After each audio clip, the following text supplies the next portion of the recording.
आज पहिली माळ आहे आणि आपण मोहटा देवीच्या मंदिराच्या परिसरात आहे. तर मला एक बाबा दिसलेत, त्यांच्या हातामध्ये काठी. तर आपण जाऊन त्यांना विचारूयात की नक्की काय आहे ते. बाबा, ही ह्या काठीचा अर्थ काय? ही काठी ना, ही नवरात्रामध्ये आम्ही 9 दिवस हातामध्ये घेऊन रात्रभर जागतो. रात्र आणि दिवस इथं जातो. तुमची खाण्याची पिण्याची सगळं फराळची सोय सगळी मंदिर करतो. त्याच्यामध्ये आम्हाला काही कसला त्रास होत नाही. फक्त इतकंच एका 9 दिवस आम्ही जागे असतो. झोप वगैरे काही नसतं.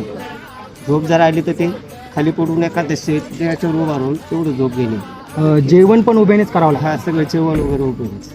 बरं, आता तुम्ही जे हे करतायत ते परंपरा वगैरे आहे काही? आमचे वडील करायचे पहिले.